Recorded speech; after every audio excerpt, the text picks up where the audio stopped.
پاکستان کی اسرائیل کو تسلیم نہ کرنے کی وجوہات اور اس کے پیچھے کار فرما تاریخی، مذہبی اور سیاسی عوامل کا جائزہ لینے سے یہ حقیقت آشکار ہوتی ہے کہ یہ پالیسی 1947 سے قائم ہے، جس کی بنیاد بانی پاکستان قائد اعظم محمد علی جناح نے رکھی تھی، جنہوں نے 1948 میں واضح طور پر کہا تھا کہ فلسطینی ریاست کے بغیر اسرائیل کا قیام ناقابل قبول ہے اور یہ موقف پاکستان کی اسلامی شناخت سے گہرا تعلق رکھتا ہے۔ اسی تسلسل میں 2020 میں سابق وزیر اعظم عمران خان نے اسلام آباد میں دو ٹوک الفاظ میں کہا کہ پاکستان اسرائیل کو کبھی نہیں تسلیم کرے گا جب تک فلسطینی ریاست قائم نہ ہو اور القدس اس کا دارالحکومت نہ ہو، جبکہ پاکستانی فوج اور وزارت خارجہ بھی اس موقف کی مکمل حمایت کرتے ہیں۔ عوامی رائے اور مظاہرے بھی اس پالیسی کا ایک اہم ستون ہیں،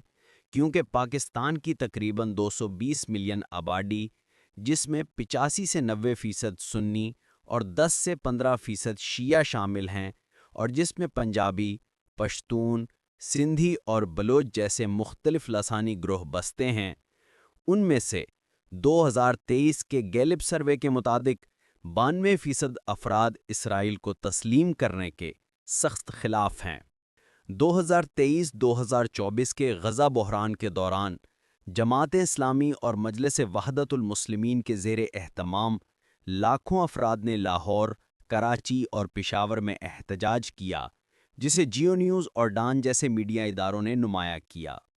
اور جب 2022 میں ایک پاکستانی امریکی وفد نے اسرائیل کا دورہ کیا تو کراچی میں 15,000 افراد نے مظاہرہ کیا، جس نے یہ ثابت کر دیا کہ ایسی کوششوں کا ریاستی پالیسی پر کوئی اثر نہیں پڑتا۔ سیاسی سطح پر پاکستان کے بڑے سیاسی دھڑے بشمول مسلم league known, P T I اور پیپلز پارٹی اس مسئلے پر متفق ہیں کہ فلسطینی ریاست کے بغیر اسرائیل کو تسلیم نہیں کیا جا سکتا، اور خاص طور پر پی ٹی آئی اور عمران خان نوجوانوں کو اس موقف سے متحرک کرتے ہیں، جبکہ مذہبی جماعتیں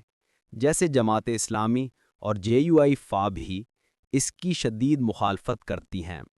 یہی وجہ ہے کہ جب 2005 میں جنرل پرویز مشرف نے اسرائیل پر بحث کی تجویز دی تھی تو شدید عوامی دباؤ کے پیش نظر انہیں اسے واپس لینا پڑا۔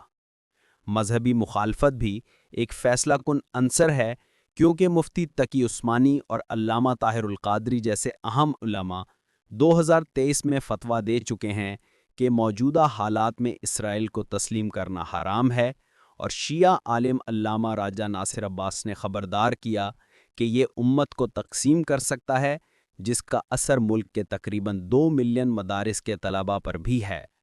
اور 2023 کے پیو ریسرچ کے مطابق 95% مسلمان فلسطین کی حمایت کو دینی فریضہ سمجھتے ہیں۔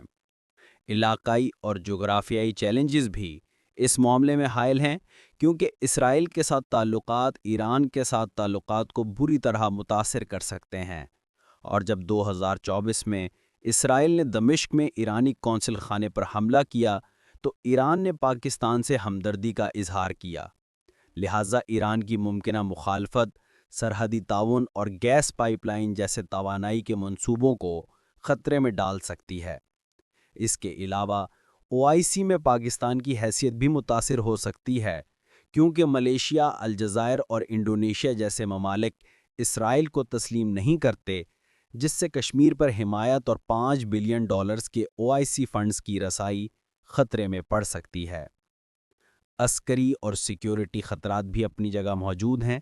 کیونکہ اسرائیل کے ساتھ تعلقات بھارت کو مضبوط کر سکتے ہیں، جس کے اسرائیل سے $3 بلین کے دفاعی تعلقات ہیں،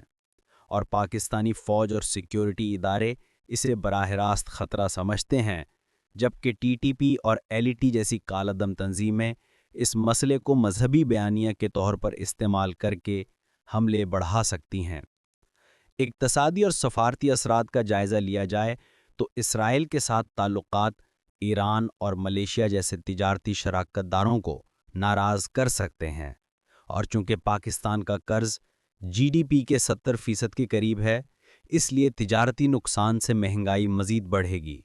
اور سفارتی طور پر پاکستان کی مسلم دنیا میں قیادت اور ماصلتی کی حیثیت متاثر ہو سکتی ہے، جیسے کہ یمن میں سعودی ہوتی مذاکرات میں اس کا کردار رہا ہے۔